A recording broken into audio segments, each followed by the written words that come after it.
What's up everybody, welcome back. So I've decided to create a new series called Learn the Matchup. I'm going to be talking about how to play against certain characters. Now, a quick disclaimer, I'm not claiming to be an expert on any of these characters I'm covering. I'm simply doing a bunch of research beforehand and then figuring out ways to beat some of their main tools and maybe some general strategies on how to approach fighting that character. So aside from this video, there's probably plenty more you can learn about the matchup on your own. But hopefully some of these tips I give you some insight about how to approach playing against the character itself. So I'm going to break this video up into two sections. As I said earlier, the first section will be me discussing the main tools of the character, things that you're likely to encounter when you're fighting against him, and how punishable these tools are, plus maybe some other ways to kind of beat the tools as well if there are any that I found on top of that. So that'll be section 1.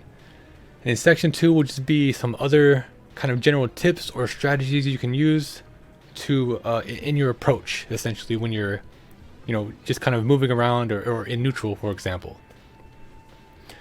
So that's kind of what you can expect from this video. So with that being said, let's jump right into the main tools of Jack. So the first tool that you're likely to encounter is Jack's forward 2, which was that palm right there, right? And you're likely to encounter this when you're pressuring him and he's trying to get out of your pressure. This is Jack's only real kind of panic move, if you will. So, of course, the first way to beat this is that it's -12 on block. So be aware that it comes out really fast, comes out at 10 frames. So you need to really practice punishing this move in practice mode, like on reaction. So you want to set up a couple different scenarios. And one of the scenarios will have forward 2 in it, hopefully. And yeah, you just want to practice punishing it on reaction because it does come out really fast and the window is pretty quick. So you need to be aware of that. So that's the first way to beat it. But when you're approaching Jack, you need to understand this is his only panic move, right? So he's going to want to use this. So what I would do, for example, is I would do a bunch of stuff that are frame traps so that he can't interrupt me with forward 2. And then once I do something that's not a frame trap, if I want to continue my pressure, I would insert a quick sidestep right in between it. This sidestep right will easily evade any forward 2 attempts from Jack. So I'll give you an example of one of my strings, right? So say I do this. All of that is a frame trap up until the chop, right? So up until that chop right there. So if I want to continue my pressure after this chop, if he blocks it, I'm at -2. So anything I do will get counter hit by his forward 2, right? So if I want to approach and continue my pressure despite not being able to frame trap him anymore, what I would do is I would quickly insert a sidestep right in between my pressure like that and continue my attack that way. So something like this, if I wanted to continue my attack. So what that would do is every part here is uninterruptible except this part. And in this part, I would sidestep right, as I said. That would evade the forward 2 attempt. And I could continue my pressure from there. Or if he did forward 2, of course, you could whiff punish him if you're fast enough. So the second move we're going to talk about is pretty obvious. It's just a down back 2. I'm going to go quickly through some of these. This is just -12, so you're going to want to block it and punish. Or ideally, you'll low parry it. I'll talk more about why you want to low parry Jack in the general strategies section. But just for now, you want to low parry that move if you can. The next move will be Jack's 4-4 1+2. So again, it's a pretty simple way to beat it. All you do is you block it and you punish it. It's -14. RB Norway says it's -15, but I can't seem to get my 15 frame punish on it. So if I were you, I'd just go with your 14 frame punish for consistency purposes. Just be aware he does have some follow-ups to the move. So if you do tend to continue punishing, he could beat you out. He could beat your punishes out. So I would still use the same punish personally because my punish happens to be also a low crush. So either way, this punish works perfectly if he does this follow up here. So just be aware of that. Okay, so the next move we're going to talk about is Jack's 2-1. Now generally they use this to punish you with, but sometimes they throw it out in the open. And they're testing whether or not you're going to try to attack right afterwards, because they know it's your turn if you block this, right?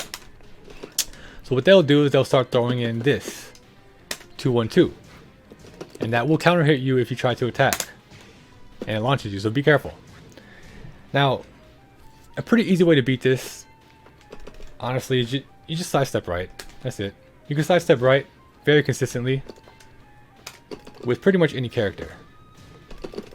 So just throw in a sidestep right every time you see this move, and if you happen to throw that extension out there, you will be able to launch punish him for that. Also, some characters like Horang, for example, have moves that naturally sidestep to the right, like that, or even his back one. So if your character has anything like that, you can also choose to do that as well. But yeah, those are just some of the ways to beat it. Just throw in a sidestep right afterwards, and you'll evade that follow-up option every single time. Alright, so the next move we're going to talk about is Jack's running 2. You may have seen this every now and then. Of course, he's very positive after this, so if you do end up blocking this or getting hit by it, of course you don't want to be attacking at all. But it is fairly sidesteppable to the right. So if you notice the Jack doing this a lot, I'm not sidestepping well now, but you want to sidestep quickly and block, just in case, right? So you don't want to be doing a big sidewalk here. Sidestep quickly and block. That way, if he does anything else other than this, you're still blocking his other options, but you're also giving yourself a chance to sidestep this. So if you do step it, make sure you launch punish it. It's fairly steppable, although it does kind of track, just simply because of the forward movement. So it's, of course, forward, forward, forward, 2. So the forward movements, every time he presses forward, it realigns his character to your character. So you kind of have to time it properly to get a good sidestep on it. But it is fairly steppable, and as long as you're sidestep blocking, you'll either block it or you will sidestep it. And either scenario is fine, really, but the reason you want to do a quick sidestep block is also because you want to make sure you're defending against any other options he might throw out as well. So if he throws out like a down forward 2 and he catches you sidewalking, that's a full launcher, right? So you don't want to be sidewalking too heavily versus character really at all. So just make sure you're throwing in quick sidestep blocks to beat some of these moves. So the next move I want to talk about is Jack's down forward 2. Everyone knows about that. Simply just punish it. It's -14. That's about it. When you're fighting against Jack, like I said, you want to do a lot of sidestep blocking, a lot of dash blocking, because his moves generally do have quite a bit of range, and some of his moves have quite a bit of tracking as well. So you don't want to be caught sidewalking. You don't want to be caught just holding forward and running in at him, because his keep out is so good. So generally, you want to be kind of sidestep blocking and forward dash blocking, like that. Just quickly, you know, so just kind of dash block, sidestep block, or sidestep right block, or left block, either way. But yeah, we'll talk more about that in the general strategies section. Okay, so the next move here is Jack's down forward 1-1. This move is -10, so you just kind of want to punish it. If you're a little bit faster, there it is. So just be aware that he can delay it. If he's trying to bait your attack after his down forward 1 like that, he can delay it in a way to bait out your attack and then, you know, get a kind of a little counter hit on you right there. So just be aware that after Jack's down forward 1, he does have a follow-up, and it is very delayable. And that could potentially bait you into attacking, so you just kind of want to be patient and block in that scenario most of the time. Now, the final move that I will mention in this main tools section here is Jack's back 1. And this was changed in Season 3. So it used to be -8. Just be aware now it is -11, so you can punish this now if you're fast enough. Right, so this is punishable now, but also be aware that that's because it has an extension now as well. I haven't played much or many Jacks since Season 3, so I'm not sure if they use this move very often or not, but it does have an extension there. So if you plan to attack and try to punish it, you could end up getting counter hit and knocked down like that.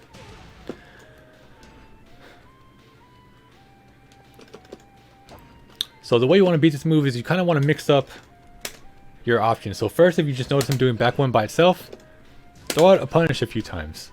And then stop punishing it, because he's probably going to start throwing out the extension right here.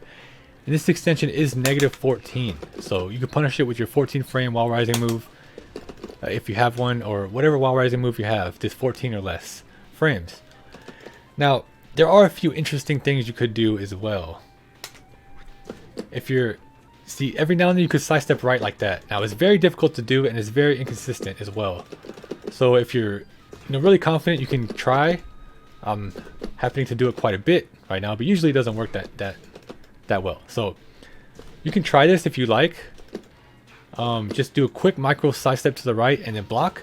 That way, if you mess up, you still block it. But if you get it correctly, you will be able to get the whiff, the big whiff punish. So that's one thing that you can do. Also, some characters such as Horang have naturally evasive moves to the right. So I can just go into my left flamingo stance like that, and it will evade it every single time, no matter what. Also, I can use my back one as well to evade it every single time if I want to. So depending on which character you're using, you may have some of these evasive tools embedded into your moves as well. If they go to the right, that means likely they will evade this every single time. Hopefully. If not, you can try your luck with micro side stepping to the right, or if not, then you can simply just block and punish it. 14 frames is a pretty beefy punish for most characters anyway. Either way you want to see it, those are multiple ways to beat that kind of sequence right there. Alright, so that's enough about kind of frame data and stuff like that. If there's any other frames you need to know, I'm sure you can look them up yourself, plus the frame data is coming out soon anyways. So let's jump into part 2, which is the general strategies on how to approach fighting Jack and kind of what he's all about. So Jack has very long range, and this makes him really good at using the keep out kind of technique, right? So down 4-2 is a great keep out move. So if you watched my previous video on the different neutral styles of play, you would know that Jack is pretty good at playing the defensive style of neutral. Now this doesn't mean he will always be playing that style, but that's generally what he's kind of designed for. So that means you're going to want to play the style that beats him, which is the baiting style, right? So it is a little bit tricky to play that style versus Jack because he has so much range. You have to play it at a further range than you play versus other characters. So you have to kind of find that sweet spot to bait out his like down 4-2s, for example, and then punish them. See, now I was too far there. That was kind of the perfect spot. So there's a sweet spot you got to find where you're just out of range of his attacks hitting you, but you're still in range enough to whiff punish him properly. So yeah, it's a little bit difficult to find that sweet spot with Jax because he just does have so much range compared to most characters and most matchups you'll be in. So just be aware of that. Play the style a little bit further range than you normally would, but also just keep in mind that you need to find that sweet spot so that your whiff punishes don't whiff, and then you will get whiff punished back, right? And also so that you're out of range of actually being hit by the move too. That's a little bit difficult to do, so something that is also good to do is simply just kind of move up and block it. So just block it and punish it, which is also completely fine. But if you can find that sweet spot to make him whiff and still be able to land your whiff punish as well, that's the perfect kind of spot you want to be in versus a Jack who's playing the defensive neutral style when you're baiting against him. So that's kind of strategy number 1. Now another kind of general rule of thumb when you're facing Jack, in my opinion, I think it's much better to low parry versus him most of the time than it is to block low. So if you're thinking between low parrying or blocking low, I would lean towards low parrying most of the time because he has safe lows. So those are his 2 lows, both of them are completely safe. You can't punish them even if you block them, right? So you want to be low parrying him if you can. Also, his rage drive that kind of sweeps you off the ground and pushes you, does kind of chunky damage. That's a low as well, and you want to be low parrying that to get a really big chunky sort of punish on that as well. Now there are some instances he does have the debug and some other moves, some other lows that are really punishable on block, and it's better to block them than parry them. But for most of the time, you're going to be facing Jack's poking, his low pokes, and his safe low pokes at that. So I would strongly urge you to practice low parrying more than blocking against Jack to make sure you are punishing him for using those quick quote-unquote safe lows, right? You want to make them unsafe. So low parrying is generally a little bit better than low blocking in my opinion. Alright, so I saved these 2 last tips for last on purpose because they are kind of my favorite, and I think these are some kind of creative ways to approach the Jack matchup as well, and also I think they're really effective at the same time. So remember how I said sidestep blocking is really effective? I'm going to show you kind of an example of that. An example of a variation of that, I should say. So in this case, I'm going to be defending against Jack's 4-4-1 and Jack's down back 1 when they're used at the same timing. So that's why I use the jab to kind of time them at the same time and show you how you can beat both of these options. So If you're facing against a Jack player and you notice they're doing this a lot, kind of the forward 4-1 or down back 1 mix up, you're going to want to be implementing a lot of quick side step lefts to kind of evade the forward 4-1, which, as you can probably tell, is very easily side step to the left. So you want to implement a lot of side step lefts into your kind of defense, but also you have to be aware of the down back 1 because that catches side steps a lot of the time, right? So if you side step left, the down back 1 will catch you. But there's a way to beat both of these things at the same time. So what you can do is you can sidestep left into a quick low parry. This way you will sidestep the mid most of the time if you time it properly. Right? You sidestep the mid, and you will also be timing the low parry for the low at the same time. So this is a really creative way to approach kind of playing defense. Again, you do have to time it, so it may not work all the time. But it's a creative way to approach beating multiple options with Jack. So that's one way to beat that specific sequence. Now there is a variation that I want to show you as well. So in this case, Jack's down forward 2 catches sidestep right very easily. So if you sidestep right and low parry, you're going to get launched every single time. So if you notice Jack is doing this instead of the low, for example, you still want to be using your sidestep left, but you just want to be blocking instead. Just block normally. So sidestep left to a block. So this is what I'm talking about with this dash blocking, sidestep blocking. This is how you beat a majority of Jack's options. You want to make sure you're sidestep blocking and dash blocking a lot.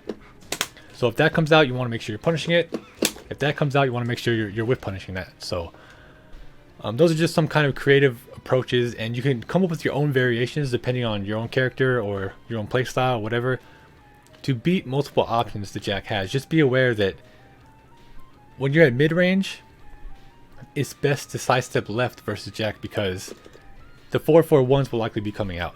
When you're applying pressure to Jack and you're in his face, you're going to want to be using sidestep right instead, because that's when he's going to be trying to use his forward 2, the panic move I showed at the beginning of the video, to interrupt your pressure.